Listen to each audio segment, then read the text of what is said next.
coming to the council, and I've broken them into 3 groups. We have short-term, mid-term, and long-term. Some require more notification, but we just want to give you an idea of what we have to go on and see if we need to change it or reprioritize. So this first list, these are things we can do that are administrative that don't require amendments to the code. So the first one is application submittal process. So we've been working with the group to look at how our process has gone since we're hitting that year mark and see if there's anything about it that we can change. So an example of that would be we require people to submit a parkland proposal plan to us before they submit their application. And that has probably been one of our bigger delays in people submitting plans, because they have to work with Mark first, show them the plan, get them to approve it, then they can start the submittal process, and you run into some hiccups. So if Mark approves it, they get to the review, find out, well, I can't have my park here. So now they're having to reevaluate the whole thing. So that's something that we've noticed, and we're pivoting, and we're gonna now let them do it all at once instead of having that happen first. The second item is the zoning notification process. And this is one we're probably gonna talk to the commission about as well. But right now, when we get a zoning case, we publish a notice and we publish the public hearing dates for P&Z and council. Other cities don't publish them both at the same time. So an option would be to publish the notice for the zoning. They would have their meeting, and then they would have the opportunity to work more with the applicant if changes need to be made. And you can do postponements to work with the neighborhood. Right now, you can't do that. So after the commission makes a recommendation, then we would notify for council. And that would be something that we would only consider on more difficult projects. So if it's like a PUD, or they have a big neighborhood outreach requirement, just to give everybody more time to look at the project so it doesn't feel as rushed. I've also noticed that more mistakes are made and there are more missing items when we have P&Z on a Thursday and we have to publish a packet on a Friday. So if a lot of things are changing, it's hard for us to get all of our items to Dara in time for her to actually post the agenda. How does that align with our new state requirements of P&Z and then council within so many Those days? apply to subdivision cases. This is specific to zoning. Okay, sorry. Yeah. Yeah, and I think that we can recognize when a case is very basic and shouldn't take a lot of time, and we know the really bad ones that are coming.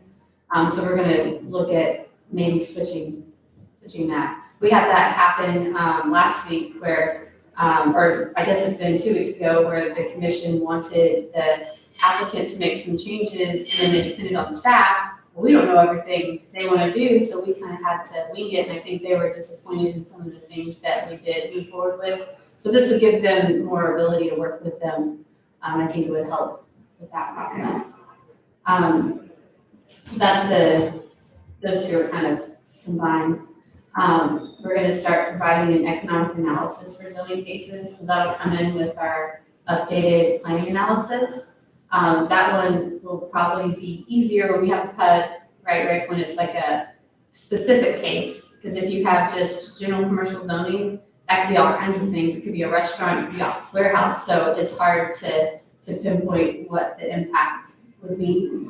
So we're going to try to work through that, see if we can provide more information in those analysis to share with you guys. What about a transportation study or anything like that? I think we have one working, right, and we have a transportation plan component that we're going to add to the analysis. So we'll say what roads are on the plan, Okay. like Lakeline, you could say 2 lanes need to be built or whatever is missing. And the utility Correct, piece. correct, yeah. So that's another thing we have to think through is when someone submits their application on a Tuesday, we have to post it in the paper by that Friday. We might have to add another week to that because we have to make sure we understand what's there, what's available, and it's making us coordinate with other departments. So that's something we have to be mindful of, make sure we're not making that process last even longer than we don't need to. So that would be another one where it might change based on the property. Like if we know it's on Crystal Falls, we know they have water, we know the road's built, so that could be faster.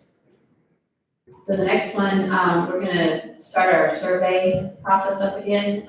We used to every year send a survey to all the developers and applicants after at the beginning of the year, if they participate in the process. I think we're talking about doing it now once it's over. So once you finish out your plat, it's recorded, we're gonna reach out with a survey and have them respond and give us feedback on the process.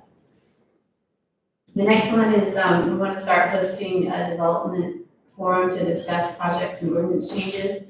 I got to participate in Pflugerville's last month, and they did it as a WebEx meeting. And I felt like it went really well, and I think if we were to do something like that, we'd probably record it, so it's something we could post and people could go back to later. But they walked through current projects that are happening, and they had the developers on the call, so they could ask questions at the end about what's happening. But this would be a good opportunity for us to talk about things like our upcoming transportation plan, and changes after the ordinance, maybe changes to the zoning submittal process, those kinds of things to help communicate to them. But they were able to do a really good job using WebEx right now. Maybe it's something that would switch to an in-person meeting after the COVID stuff is over. I got a chance to jump in on a little bit of that. One thing that I thought could be useful is, even if it wasn't a forum, say, if we were just doing some video or some instructional guide that said, here are all the changes in Leander, ordinance changes that would affect new developments in the last year, 2019. We could always use that, create a library of different updates and provide those links to developers to go review, especially for ones that have been here for a considerable amount of time and may not be aware of different changes throughout the year. We could use those as references. So that's something. Maybe that's where we start, right? And then we evolve into a more back and forth, talk about things. But Leaderville's been doing it for a couple of years, and they've had a lot of good feedback and success. So I thought it might be something good for us to try. That's what kind of we're leading towards even before Mhm. COVID and everything too. We're trying to get together. I think it's awesome. And I like the idea of being able to put it on the website, so if you could maybe listen to what's happening, that would be helpful. And then our last item was to conduct a workshop with the council to talk about the perceived issues we have with the process and see what could change or what we could address to clear up everybody. Does anyone have questions about the short term? Do we have, yeah, I love it. Accompanying the little online video things, we have like a running tally of new ordinance changes, just a list. Like I put up there, but is it online? So it's, I print out a list that we put in the front of our ordinance books. It's something we can put in the front of the PDF ordinance, so people can look at it, but it gives you when things were adopted. So we do have a list, but I can make it more available. I just think it'd be easy for developers to then just, see the latest. Yeah. And click on that, and then they can just double check. I think Cedar Park does that on their ordinance page. They'll have proposed and recently approved. Yeah. So I imagine we can work on something like that. Yeah.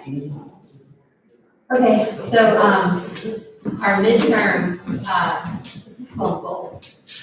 So these items all require ordinance amendments, and there are 3 ordinances that we're looking at.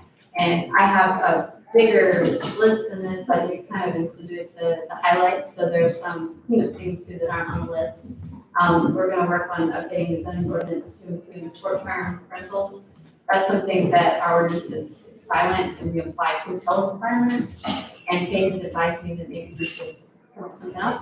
So we're going to work on that. We are going to look into a way to allow minor processing and manufacturing uses in a general commercial district. Right now, they have to have heavy commercial, and we've talked to people, like we had a guy that wanted to make dentures, and it's all completely inside a building, but it's literally manufacturing. So I've seen other cities where they've had kind of a guideline of what is minor and what would actually be a more intense use. So we'll look at stuff like that, so we're getting more interest, like an office warehouse where they want to actually do those things too. Maybe it does work because it's all inside. We're working on updates to the detention pond requirements, adding food truck requirements, updating screening, and updating our sidewalk requirements. This will be dependent on the transportation plan, but right now our plan calls for 5-foot sidewalks everywhere, but the ordinance says 4. So we need to figure that out. So it's one where we try to do it all. Subdivision ordinance, Before our hospital changes, we had changed it straight to a concept and three of them together. Bring the hospital, we took it away. I'm sorry, back to the sidewalks. When you look at the transportation plan, over in the far right-hand corner, where the table is, it'll say 8 foot wide, 10 foot So wide. that's the map, I'm talking about the plan. So the plan provides street sections, so it has local streets, and it says all local streets have 5 foot sidewalks, but our ordinance allows 4. So we refer to the ordinance right now, but we need to make them all the same. So that's a little different. Okay. Yeah, That's more thoroughfare. that's like your arterials and collectors. Okay, sorry, go ahead, I'm sorry. Okay. Subdivision ordinance amendments, so, I was saying that first one, before the house bill changes, we had combined the two, so you could submit them concurrently, and we separated that because of the timing of the house bill. We're now feeling more confident that we could actually achieve the deadlines and still allow it, so we're gonna add that back. We wanna look at a minor plat process. So right now, if you have a commercial property that wants to short form plat, if they have to extend a wastewater line across the property, that puts you in that 4-step process. And we think that that's not necessary if you're not having to map out a neighborhood. So we look at a process where you can combine an extension with a one-lot plat, where you expedite that. Right now, at the end of final plat, you have to bring in a Mylar. And we get a lot of complaints, I think we're the only city in Central Texas that does that. Yep. So we're gonna look at removing that, and we've got to think about how it impacts everything. It's an old way. Well, it's the material, because the county requires Still it gets 2 by 24. Okay, so it still has. As to that size, the county won't report it, but it's the material stated.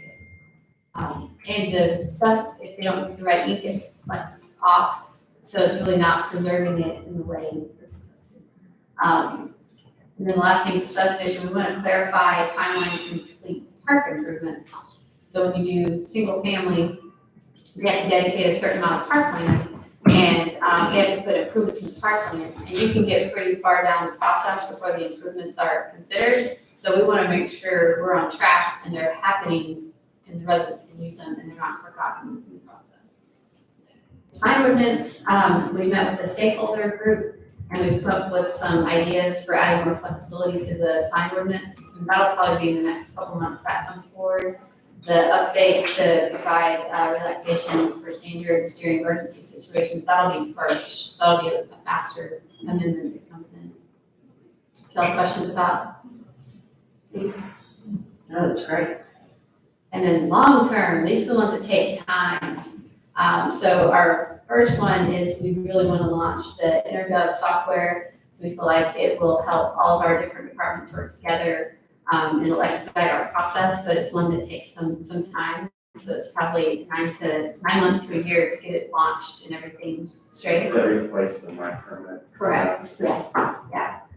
It's pretty cool. Yeah. I can talk more about it if you want to. It's No, very exciting. you're excited about it. I would like to hear just a little bit. So will it be across code enforcement and inspections? Everybody, we'd all be on the same system, so that means it's easier to communicate with their department. So like right now, our permanent clerk, she has to call the planning department, where are you with the site, right? Because we're on separate systems, so if it's all in one, she just opens it up, and oh, look, they're done, click, and you can move on. So what can we do to help you launch that ASAP? Approved by. Approved. It's a supplement in the Yeah. budget. Well, I realize that, but then are you gonna need some like contract workers to help you do So data entry to get it?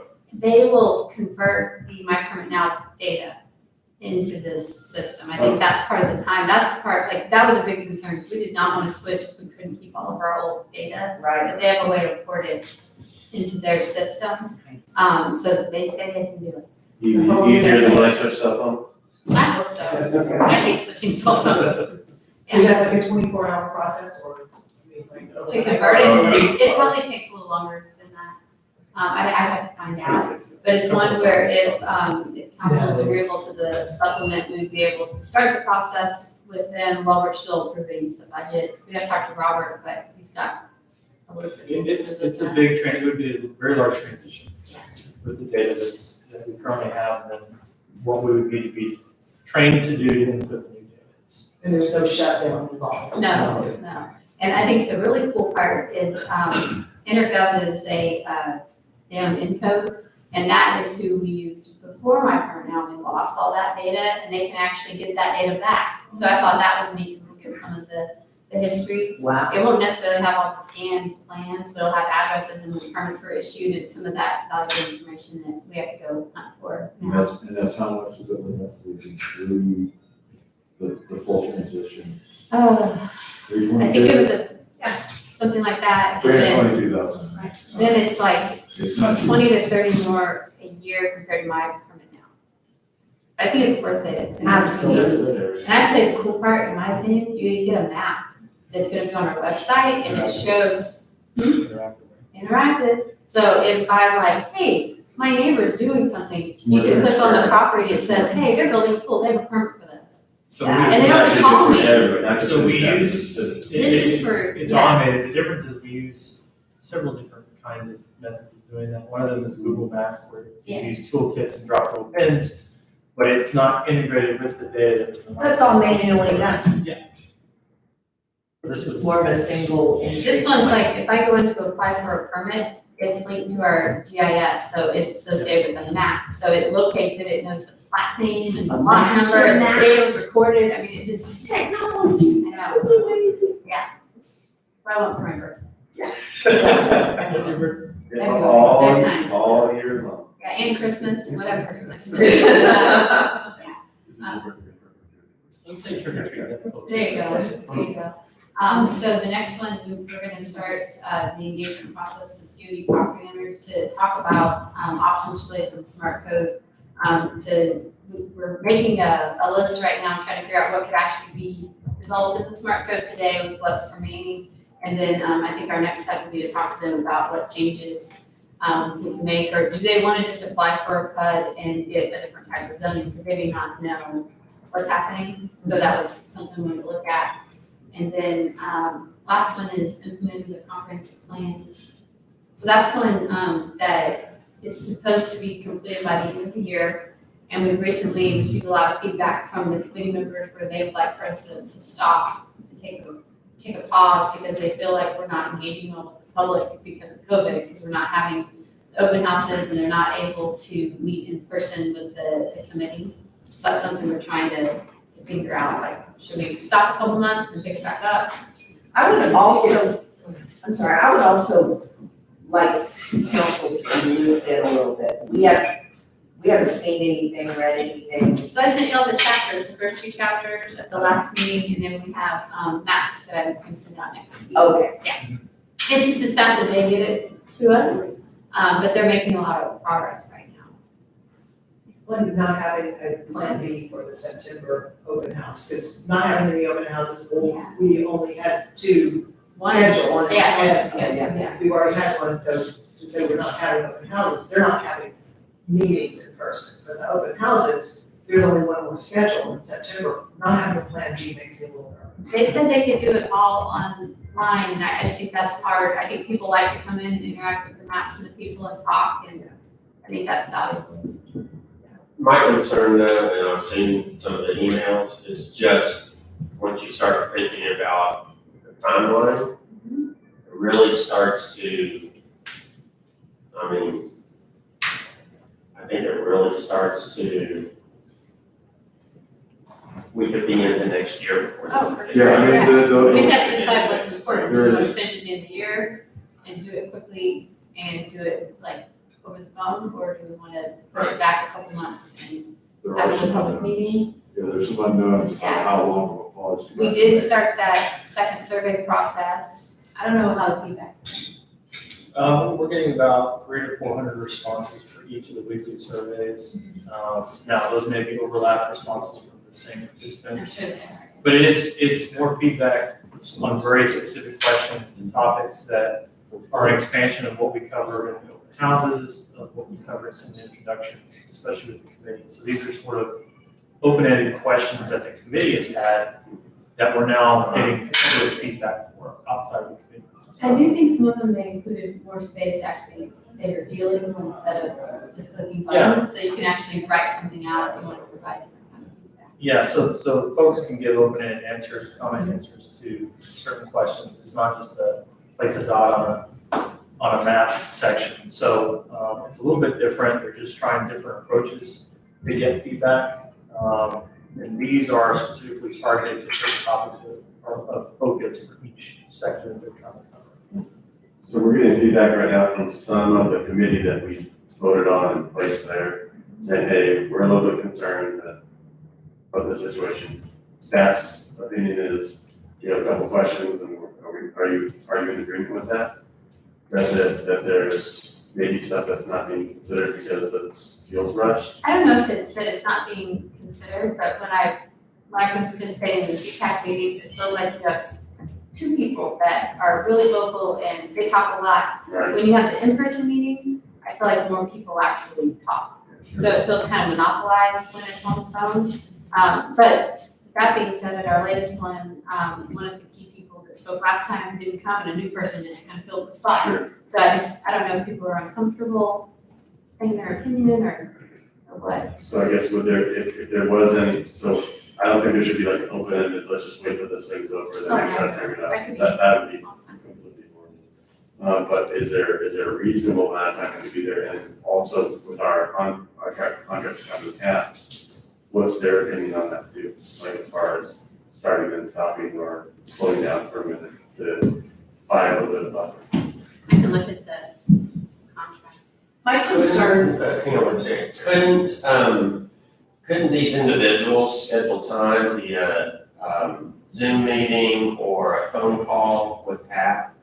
You know, maybe we need to ask them, will you make more one-on-one time or in small groups of like 3 or the committee where people can be more comfortable because there's not 30 people on the call rather than there's 3. I kind of like y'all's idea at the last meeting of maybe people who are comfortable meeting in person and having the call at the same time. Right. You know, because I think people comfortable with the call and one's talking, so Okay. you could have a hybrid meeting. Yeah. I think that there's a concern when you start focusing on just 1 or 2 members, you're not getting everybody's opinion, you're not collaborating as Right. well, because you don't hear their feedback. I think Pat has talked about if they establish some sort of one-on-one communication, it would be a distraction from getting the committee feedback. Sure. So they like the group settings so the committee can kind of feed off of each other. We've already got the email communications going with each individual committee member. They're communicating with Robin and she's communicating with that. So that is working. It's just getting the group feedback, or getting group members to interact with each other. I forgot we had mentioned that, like whoever can be there in person in distance, great. Yeah. Anybody else can. Just like our council. Just like. Right. For those that are comfortable. doing that. Sure. And I do think that the council chambers is it's large, and we have 15 people. Yeah. You know, and I think that my staff that participate, they don't speak, so they can just listen on the phone. Like, you know, we're just there to listen about and not give impact. Maybe we just show up. I told them not to, it's supposed to be a committee. They That was on are- purpose, yeah. Okay. in the past, the comp plan is, our ideal city, what we want, what our best life ever in the comp plan. But I think sometimes I would like to make sure that the committee is considering the economic impact of some of these wish lists. Because in the past, I've seen, and I know that this is the concept, and it'll be implemented in ordinances, but we also don't want to mislead people thinking you're investing all this time building a beautiful city, and there's no way it can ever be built or made. So since I haven't heard or seen anything, I just want to make sure we stay. We haven't gotten to the action plan part, they just saw the future land use map. So I don't think they're there yet, but I think it's coming, but we can make sure they're thinking about that. I think half is aware of that. They are, we communicated that. Okay. Putting some feasibility context to action steps that they create. I mean, I understand what people are saying, but I would also say that things are moving so fast in our city. I mean, you talked about how many permits we're getting. That to delay it for what could be another 6 or 7 months, honestly, and then all of a sudden, we're up against the May elections, which is gonna be big. if there's any way possible not to delay it, I mean, to me, the future land use map is like the most critical thing we got going on right now, because we're gonna see this disappear, and it's happening so fast that personally, I think it'd be a huge mistake to delay. Well, I understand the Well, what if concern. we introduce our proposals to the committee of doing the hybrid meeting? I- Yeah, and maybe we could look at that way, maybe we're looking at just like a month delay. That's It all, is I'm taking a talking little about longer. like a smaller Yeah. time period, not like 6, 7. I feel like half was already kind of hesitant with the commitment to a year, Right. because that's a lot even without COVID to get done in a year, so they'd probably be receptive to that, I'll ask them, but You're I very think much- maybe that's our approach, say, hey, here are our ideas. See what they say. I think having some sort of a plan B for the open houses, that's an important Yeah. part of the whole process, I think. And I mean, if it's I mean, I don't know what the answer is, a longer time to allow for. We could do it once Not so apart many people. and set up Well, yeah, tents, or not so and many like, people at if one you time, part, and like an open house, It's time to go, it will, yeah, just not so many people. right. You need to do like restaurants. have It's- to do I 25, 50%. I think it's also important that, I mean, you guys and planning and zoning and us, we can't just put a halt to all For sure. development waiting for the new comp plan and the new Yeah. future land use map. We're at a point too with our current comp plan where it is 5 years old and it shows that it needs to be updated, but we've changed so much and that's how the process is supposed to work. So the more you put it off, the more amendments you're gonna see more work. Well, I think the deficiencies have been exposed, they didn't recently. For sure. Yeah. Yes. you-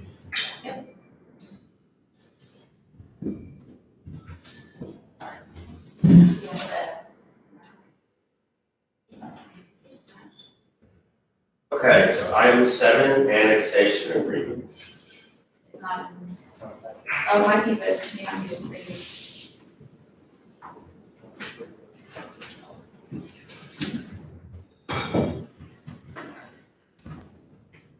I don't know my driving one. So he's pulling up the map. I'm sure that y'all are aware, 2016 and 2017, we did some involuntary annexations. And as part of that, the state statute requires us to allow people to enter into a development agreement when you use your property for ag purposes to delay the annexation. So we have quite a few properties that are subject to that type of development agreement. Some of them are approaching the end of the agreement, and I was looking for guidance on what the council would like to see. I came up with 3 options. So we do have the option to extend the agreements if they're not ready to develop. We could annex the properties, or we could terminate the agreements. Some of my concern with these properties, you can't really see the city limit line very well, but like these are kind of donut holes inside the city. And if we didn't have the agreements, that would open that property up to developments we may not want to see in those areas. One of my biggest requests I get from people are RV parks. And the county's had an influx of these types of developments that they're reviewing, where people come in and they provide spots for either manufactured homes or RVs, and they don't have right septic. You know, it just gets kind of wild west. So we're just concerned about stuff like that happening in the core area if we didn't have these agreements. But when they expire, we can extend them or we annex them. I did it by color. So purple is a 5-year. Right, I can't read it. Yeah, purple's 5-year, green is 8 years, pink is 20, and blue is 45. The ones that are pink and blue, those are the more recent ones that we entered into, so they have a longer term. So I guess my biggest concern were the purple ones that are coming. So just to also clarify, if anyone in purple right now wants to develop at all, they're automatically annexed. So they contact us and we talk about it, so if it's But I mean, a mobile home unit can't go in there. right now, correct, I'm just saying we don't have the agreements, that's the only concern I have, is that we lose that ability. Yeah, so right now, it's one where they can continue doing what they're doing. We've even had some where we've had a little flexibility, so up in this area, 2 of the parcels they traded, or like they traded land area, so we didn't make them annex, and then like Gilpin, they annexed parts and we let them in the agreement to let the rest stay outside, so you have a little flexibility. The west side, yeah. So the biggest complaint that I've heard about this, is those with attorneys got much better development agreements. And those without attorneys were, I mean, they were given the forms, I read them for all my neighbors over there. Yeah, and it was basically, we're gonna annex you, or you can sign this development agreement. And it's very limited as far as what they can use their own land with. Whereas the blue over there, it was much more flexible. So for example, my neighbor across the street, Mr. Stens, he was forced to enter into a development agreement. Didn't have an attorney, signed, he thought he didn't have a choice, signed it. His son, he's pushing 90, so is his wife, and his son's moving from California, and they want to be able to build him a little house.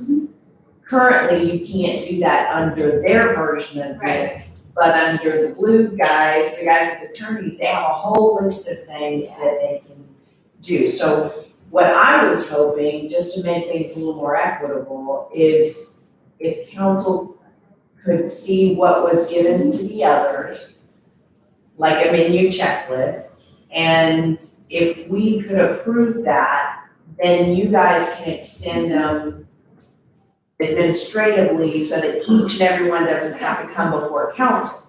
And they did do one, I think it's been about 3 years ago for, I think Randy Simpson, maybe, but they amended the agreement to allow her to add in their home. So I think that's not unreasonable. So they can continue to live, you know. So is that something, I mean, I've worked on a little bit looking at some of the other development agreements. And we could look at the ones that, the ones with the 5-year term, I think are the ones you're talking about, because they were the very basic agreement. Yeah, it's like 2-3 pages, Yeah, and I think we could, I don't have a problem reaching out to those people who want to propose revisions and page. I'm assuming it's okay to do something for that. Yeah. I just mean as far as just taking the flexibility that the others got as like a checklist. And What I could do is I'll look at those and we can bring it back to y'all and say, hey, we're looking to come forward with an amendment to these development agreements for these things. awesome, And then as we talk to them, if they have more things, maybe we tell you about that. that would be awesome. That would take a lot of worry away from a lot of our Sure. elder. Well, I think it would help staff too, because it's awkward for us to be like, yeah, sorry. Yeah. We have to be annexed. We're done. Thank you so much. Shortest item ever. That's fine. You what? Shortest item ever. I know, right? All right, item 8, the Bryson and Davis house.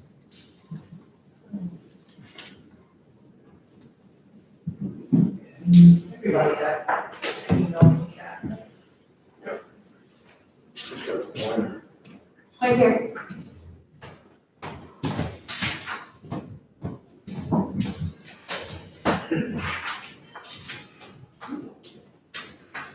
So at the very beginning of this, you'll see the proposal we received from the architect to do the Bryson farmstead. And one of the things I've been working on is a sidebar to that, with Rick's help, has been scoping up our RFQs. So that when we go out for these RFQs, there's a list of deliverables that they have to put in there. Follow up once council selects that consultant. And so I use the Bryson Farmstead as the example because there's a list of basic services. So if you flip through those pages, you'll see them. But as we go down, sorry, what pages were on? It's on like three On the quarters, basics. 3/4 of the way through the, item. Right, you can review the scope of services that the architect gave us for the Brighton Farm. And it's $144,000 bottom line with the they have two sub-consultants in there. But what that scope of services highlighted to me, and I've seen it in other projects, is we're missing some of the scope of services. So if I'm gonna go out and hire a consultant with the city's permission, I want that consultant to either give me a complete scope of services or put in there not included, because at the end of the day, if I'm gonna have to stand in front of you guys and say, well, we missed this, I want it to be because we put it in there, we're going to skip that line item. It's not something we just forgot or the consultant didn't put in there. And then all the way to the end, when I'm signing off on the invoices, if that's complete, I wanna have, here's the deliverable, here's the invoice. Yes, I'm happy with that invoice, I'll sign off on it. Right now, what we're doing is we're doing phased payments instead of deliverable based. So you're kind of taking a dart and throwing it at the dartboard and saying, yeah, we're about 75% complete, which represents about 75% of the contract. Sure, I'll sign off on it. The other thing these lists do, you'll see them in there, is some of these deliverables, as I'm setting them up, I'm actually saying, you don't get paid till we get that permit, right? So it forces that consultant to walk hand in hand with me, with that contractor, and get that green tag from Linda. See, we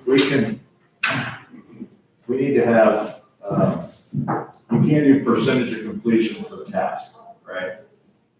That's reasonable, but you really need to have discrete deliverables. So that way you don't get all through a process and then realize, wait a minute, I thought this was really cinched up. So let me ask you a question. On the Bryson, these guys how did these guys come into the picture? Were they part of the county historical commission's list of people that they work with? That one precedes me a little bit. Yeah, the historical commission recommended these guys to Margaret, and we went out to them, and we wound up with 143. What I would like to suggest is we go out for an RFQ process and get some other options to bring to council. Yeah, I would agree. It really meets the specifications which we set. Correct.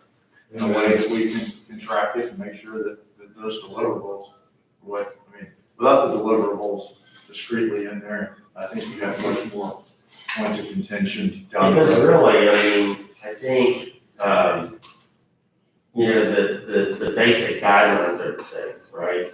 And it's what we heard from the county and the state person was, look, don't change the parameters of the original house, which is the historical designation. And, beyond that, really, it's more up to us, but they could certainly, quote unquote, recommend something that had community-wide involvement, right? Something that could potentially be for the whole community to use, that still fits within the parameters of what they do. And one of the I've heard from the historical commission, they're asking for a seat at the table when any discussions are being done, like going out for our qualifications or needs or anything that they want to provide input and set the table for those discussions, have a representative from the group. Okay, yeah, we've heard those. And they're not being excluded, it's just, quite frankly, they weren't meeting anymore, and it's hard to get people together that aren't getting outside, so, so that is certainly going forward. I mean, basically, my conversations so far are, what could this be? Not what it's gonna be, what could it be? And I think council needs to hear, what I think makes this kind of hard is when you get into not having a specific use. I mean, it kind of makes it hard for an architect or somebody to really come up with an exact plan if you aren't really sure what you want to do. I think it's important too, whether it's Bryson or Davis or whatever, if there's anything related to the historical commission that they're working on, you don't want that committee to be working on something that, they think is gonna go this way, and then we're not paying any attention to that. It's not a waste of time and a waste of information, so we wanna make sure that there's communication. So this, we're standing at the top of the hill, so the basic scope of services. This is just the simple stuff we need to even start a project, right? Then you can quickly go into, and that's several pages long, but then you quickly go into planning and civil engineering scope of services. These are the deliverables Robin and Wayne and shop is gonna need, should we move forward on any project. They're not just gonna give me carte blanche. And then from there, we're gonna move into the architectural scope of services and the historic preservation scope of services. And we can do this however we want, in whatever order we want, but what we need to do is make sure we know we're skipping stuff on purpose. We're not skipping stuff accidentally, we're making a conscious decision. We don't wanna buy that out in the contract. And Robin referenced it earlier, I did this on the private side. We would control our consultants and say, no, we don't want you to do any of that. We want you to just do this little piece, bill us for that, we wanna go get that entitlement, don't move forward, go pencils down. Well, we could do the same thing here as a city. If we wanna go out and get conceptual plans, we can pick that out of the scope of deliverables and then tell them to go pencils down so we can, regroup and go over that scope. So big picture, just notice that each one of these attachments are something that I'm working towards, and I'm talking with Barbara at Page's office. We're gonna add these to the consultant contractor with your blessing, and then I'm also working towards doing a deliverable set of the same attachments for contractors. So that when we go out to a contractor, they can't come back and say that wasn't in the bid. It will be listed in here as a deliverable tied to getting a permit along with these consultants. So it takes the debate and the argument out of the contract, right? So, and this could be a package, part of the contract package, all the way from the drawings, the contract, the attachments, the scope of work. And this is what I'm used to using. So David, here's my question. Before you do any of these, wouldn't it be more efficient, logical to have the uses already defined? Or the Bryson Farmstead, Or the Davis House? or the Davis House. We can. One of the requirements that the Texas Historical Commission has to have in there is peer review. And that peer review also includes going to the local community for input. Now, the Davis House doesn't have that because it doesn't have that iron stamp on the door that says it's an actual historical place. What would be the stipulations on community input? It's in there, it's listed, let me get back to the historical preservation.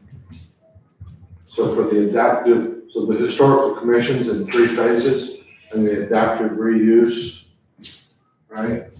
We have to take those concept plans and then go and engage the community with those concept plans right there. And I believe it's at least a minimum of 3 stakeholder meetings. It's part We of just talked now about we can't even do that on a comprehensive plan,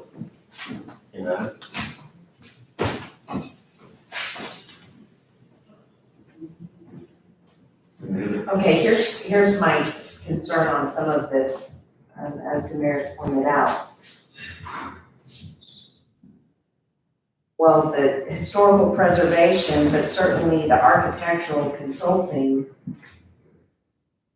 I don't want to start spending money and doing work on something until you know what you're gonna do. you know what you're gonna do. And when I see the historical preservation, I know these are things for Bryson, correct me if I'm wrong, that we have to do, the surveys, the plats. The problem is the historical commission won't let us submit our adaptive use plan Are until you you talking sign about the the county historical commission? The Texas Texas. Historical, they want it in those three phases. So that first phase is the research. And that's what she was talking about when we met out in the field that day. They have to go do this set of research here, right? With peer review. Then you submit that, and then you have to submit a preservation plan, which is part of phase two. Skip that past that. Yeah, phase two is a preservation plan. Then from there, you can submit your adaptive reuse plan. Now, she said we can submit it all at once, but if they don't like something in the research or something in the preservation plan, then they can't approve the adaptive reuse plan. Or we can do it in phases. Well, I mean, hey, let's go back to when we met with them. And, you know, they were totally receptive to, they did not seem to be like, they wanted to tell us what to do with it.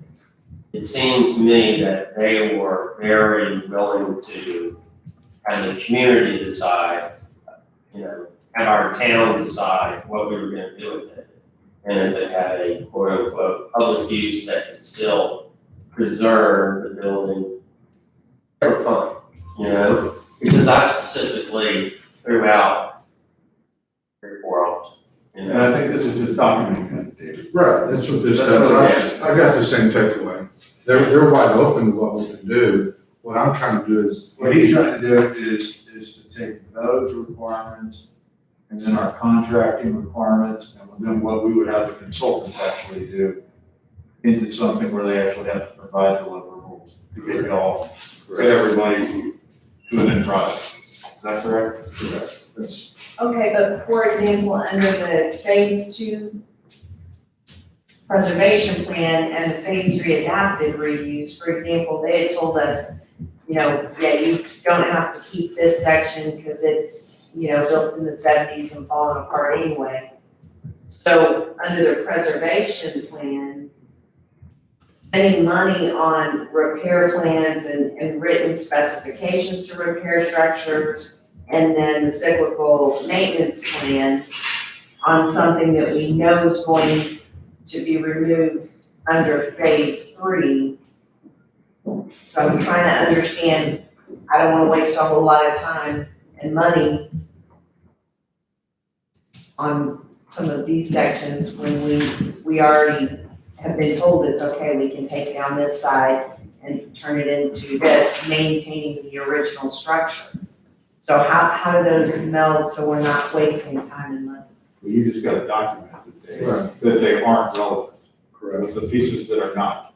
And that's what the research phase does, is it's gonna declare basically that 2-room house. As the core, really as the core, that's historic, right? Sure. And so repair plans, written specifications to repair structures, that's going to be clearly just on the original structure. That's our goal, right? We want them to tell us, yes, it's okay. That's what the consultant would have to give us a plan to do. We want them to show, yes, this is the historic, the rest of this can be removed. But let's say they didn't know that, let's say they create a whole repair plan for the parts that we don't need. But that's what the research shows, that's why. But who's deciding, I'm sorry, I'm trying to, I'm trying to get the chickens and chicken egg. yeah, so who's deciding what they should focus their time and energy on? That's where your scope, right, your RFQ, then leads to a task-based deliverable. Correct, and it has to come back to council. Right, council is very much part of that deliverable scope. So that nothing can move forward without council, it's an integral part of the process. What if we did this? What if we established a council subcommittee on the 2nd? And then what if on the 16th, is that the second one? It's Or- 6 and 20, 6 and 20. Oh, okay, on the 6th, and then on the 20th, we had a workshop with the hysterical commission and had them, you know, via Zoom or whatever, and we could, in the meantime, the subcommittee could meet with them at the two houses and come up with 3 quote-unquote proposals, use proposals. Did you do that up here? May on the 20th, we already have workshops that are taking place during the meeting. I would recommend can you possibly do a group meeting with them on their regular meeting that's going to be done in August, which is the fourth Wednesday of the month at 5. Well, I just sent Kat a message asking them if they're meeting in person, and would it be possible to meet at that? They're not meeting in person. I wonder if they might be comfortable meeting at the Bryson House where it's all outside. That, I think the group would. I think Okay. This, That would be my question. Ms. Thompson's still not able, but the rest of the committee's all able to do that. Okay. So, at their meeting, they can just hold their meeting, there for August, at Okay. Farmstead House. But do we want Because to, otherwise, you're going to have to meet with them, we already have 6 o'clock workshop scheduled for the 20th. Do we have anything scheduled for the 6th? Yes, sir. What's on the 6th? So on the 6th, we have, PGAL, and we have executive session. What's PGA? Second, it's an argument, but and then on the 20th, we have Cambridge, with water, as well as, 2243. do we We want, have Cape Breeze And then 2243. in 1 hour. We might have to back it up. Cambridge is expecting 30 minutes, so we need to see what you're going to figure on the other. So we might have to back it up to 5:30. Might have to back it in the workshop to 5:30. One of those is. One of them is at least an hour. No. Well, and then, I mean, that's just Well, what we're why best do- later on the 20th, we have to back it up. Why are we gave guidelines for the 2243 that, you know, we didn't say what meeting. That we may, had. that may not, it's a placeholder. Yeah. That's wrong, it's. Yeah, so we sent them an email with deal points and we set out a schedule to hit the 20th. But if we need to like a follow-up and Yeah, push it back on to the the 20th, I think they'll be great for the 20th. We have to get everything 14 days before the meeting. I sent them those dates. Okay. When we get that far out, we start putting placeholders for things that people are targeting for, so when things like this come up, we kind of know where we're at. And what we're. Well, I mean, look, no offense, but they occupied plenty of bandwidth. I think it's still appropriate though. Well, I'm not gonna rush it, put it on. I'm not gonna do it. I'm just saying that they did what they said they're gonna do. Well, they've occupied enough time. Okay, hey, I did have a question because we're So all do in you agreement. want, do you want the? No, I don't want No, that the on historic, no, the historic preservation is what I'm talking about, on the regular meeting to meet at Farmstead. Well, I'm asking Kat, that's the question I'm asking Kat. I would like that, yes. Okay. So, You're looking for what kind of feedback from the commission? agreement on, to kind of narrow the possible uses, you know? So they could provide a letter or some written recommendation with 3 possible alternative uses to council. And to LPAC and that. I mean, I'd like to- With them. so we want to hold off going out for RFQs and I think so. I- Until we, Yeah, because I'm still a little confused here on the flow of things, but under professional services, number 11, 3 proposed concept plan options with surveys, preliminary site plan, RTF, all schematic floor plan, all of these color palettes, that's very expensive to have 3 totally separate concept plans. Why would we pay for that? Is that a requirement? well, and if you look at the proposal, the 143,000, that proposal from the HHC hit some of this stuff, right? So the proposal doesn't move on to the concept plan, it's going out and doing the basic research and the preservation plan. And what we've been talking about as a group is getting straight to the adaptive reuse plan, right? If we go and do the adaptive reuse, that's fine, but historical commission has the option to turn us down if we don't submit the research and the preservation plan. I get that, but this is professional services on proposed concepts. Are you on historical preservation? I'm under professional services, which I don't know which one. Are you talking about We're talking about that one right there. You're looking at a different. Yes. I'm looking at, Phase 3 adaptive reuse plan. no, I'm looking at basic scope of professional yes. services, number 11. On all of so the basic scope of services is if we're doing anything other than adaptive reuse, right? I've relisted those 3 basic scope of services those concept plans on the adaptive reuse plan, because that's one of those check boxes we need to consider kicking the can down the road, because we've got to do a phase 1 research and a phase 2 preservation plan. On a greenfield project, if we're wanting to go out and get concept plans, that would be part of that basic scope of services. Okay, I'm sorry, this is a It would be easier if those attachments were stapled, and you Well- can see the different, which comes first? the basic scope of services. Basic scope of professional services? Yes, ma'am. Okay, so this is the first step, step 1. Right. And so in step 1 is where you've got the 3 proposed concept plans. So I'm wondering why that's in there. So if we're gonna go do a CIP in the city, and we don't wanna go do all the civil engineering and going through planning and go all the way to building, construction, all we have to do is those 3 concept plans, right? So the park is an example. But we can't do that on the Bryson Farmstead, correct? We can, but Texas Historical Commission probably won't review it until we submit our research and we submit the preservation plan. David, it would be good if this is more of a menu. There you go. It's There you a go. menu of services, you would RFQ qualifications, and that's your menu of services. And then you would execute individual, I'm not sure, I don't have you execute individual task orders based on what you want them to do. And then I guess during that RFQ process, you're gonna have some preliminary, let's figure out our usage of process.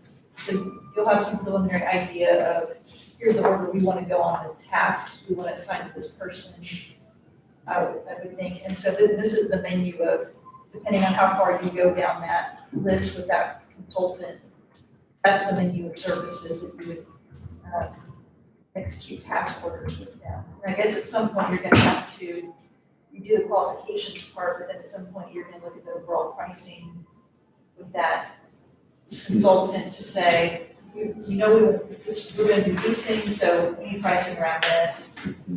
I guess, They add on some of I guess one thing would be do is would it be, correct me, Paige, you also correct me if I'm wrong. I'm Is it kind of going from the consultants telling us everything that we need to do? Yeah.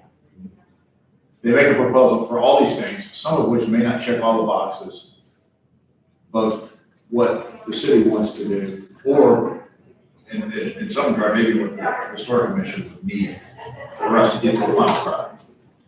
Is that the, That's the goal. What we wanna, I'm sorry, the step 1 I thought was, is it not the historical preservation, your scope of professional services for historical preservation? the basic scope of services are things like a survey, right? A tree survey, an altar survey, a topo map, some of the basic stuff. Because if we I'm sorry, don't, but what's step 1 in the process, the farmstead? go to phase 1, right? Under Under scope of professional scope services for for historical. historical preservation. Okay, so this is What page is that? step 1, I don't know. What page is that page? It's page 1 of scope of professional services for historical preservation. So before that is planning and civil engineering. We were there. But before that was professional services and planning and civil engineering. So I, of course, assumed, because I'm in here and thought, that historical preservation is the third step. But really, that's the Think, first think step. of these as separate attachments to a contract for a consultant, based on the scope of services that consultant's gonna do for us. So you're not gonna hire an architect to do civil engineering, or civil engineer to do architecture. Yeah, I understand that, but as far as what we are required to do per our contract, that's number one, and then number two is what we're required to do for the historical society. Right, so what they're telling us is they have to go do this historical research, it's phase one. Okay, And we can jump and go straight to adaptive reuse, but THC is probably going to turn us down. Right, now, we could take the risk, from my understanding, we can take the risk and give them the adaptive reuse and skip the research and skip the preservation plan. And they may just love that adaptive reuse and say, go. But I haven't found any examples of where that's the case. well, so clearly the historical research has to be done. We get that, I guess I'm questioning phase two on the preservation plan versus the adaptive reuse. We know we're going to adapt the use. We know that, because it can't be used for anything right now. So I don't wanna waste time and money on a preservation plan. It seems like the reuse plan obviously will entail some of the preservation plan.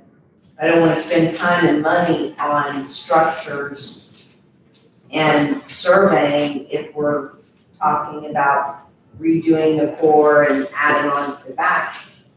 So why don't we do this, why don't we, again, let's get together with the historical commission, let's decide on the potential use. And then we reach out back to the county and the city and we'll say, okay, our community has decided X. What are our next steps to get you to sign off on this? And then they may say, well, since that's what you're gonna do, you don't have to do X, Y, Z steps because it's not this. And then you write the scope of services according to that part is satisfied through these attachments. Already done, don't have to do this. And just know, these scope of services here were written after extensive phone calls with THC and emails, and also the HSC consultant. I spent a lot of time on the phone with them, going through this stuff so that I could get this line item out. So that if council did say, go get RFQs, we could get apples to apples RFQs. So THC directed you on the historical preservation scope of work? The THC gave me example cases to go reference, right? And I would reference those, spend a lot of time on the website, call, talk to them, and went through this. Now, they have not seen this. They haven't seen this attachment. I wanted everything to go to council first, right? But what I'm trying to do is just give a list of deliverables so that, like the mayor said, let's go cherry pick our menu, right? If we don't have to do some of that, that's great. But I don't want to stand in front of you guys and say, yeah, we forgot to do that. I want us to make a conscious decision, no, we didn't need to do that. Well, before it comes to council, I would like to know if THC is on board with this. Sure. Because we don't know, What do so you mean with what? with Whatever. the historical preservation scope of work and our plan. Well, they're hand in hand, or they have been so far. Well, he said he hasn't shown this to, Well, you have to give them an official submittal. They're saying his pencils down until we get that meeting. Right, you're right. This is. They really won't respond until you give them something, a specific plan, correct? Like, I think we need to come up with They won't, that's the next they step. won't respond unless you give them a specific plan of what we're gonna do, correct? One way or the other, right? Yeah, we can meet and talk all day, but they're not gonna give us anything. Any real, Until we give them some guidance. correct, they've gotta have something to respond to. So let's do the use. I have a quick question then, and that is, it was always ambiguous about the easement, whether that would change from 183A to County Road 276. Are we going forward with the original easement being on 183A? We haven't gone forward with any, Well, I mean, is that what we understand today is the current easement? today, it's the current easement, but my takeaway from that meeting on site is we can propose where we want it. Okay. Right, and with their oversight, and then obviously, development services will review it too. Okay. I mean, I don't know if it really makes a difference to us. It may make a difference to the landowner that wants to develop or sell that piece of parcel on 180PA. But if it doesn't, then either one's fine with me. I would think it might have some advantages being on 276. I would suspect there's some site distances and drive requirements coming off that 183. I'd defer to engineering on that. So it may be a lot easier to come off the side road than a major, exxon. Yeah. It's just easier to deal with our own roads. I would agree. Will we need 2 points of ingress? And that's gonna depend on the occupancy type and density of stuff occupancy. I mean, if it's gonna be used for a community gathering place, there's gonna be a lot of people there, so. Yeah, I'd have to look at the specifics on that. I guess I just said, we wanna make sure we don't give away 183A frontage if we already have that. Because that's a great billboard placement access. If it's tucked away in the corner amidst townhomes, it's gonna be hard to buy. Like, I think that's so commercial. well, it's a PUD. Correct? For Lakewood? Right. For the price. Yeah. It's a PUD, It is so, right now. so there's, So Davis House, the same type of thing. Now technically, we don't have to go through the historical preservation on that, Correct. right? So, but the update right now is we're about halfway through those as-built drawings. The architect in San Antonio hired a local architect in Leander, and the local architect in Leander wasn't going fast enough, and so the San Antonio architect is taking it back upon himself to finish them. They're about 50% complete, and we have paid them roughly 50% last time I checked. Okay. And then once those are done, what would be the next step from there?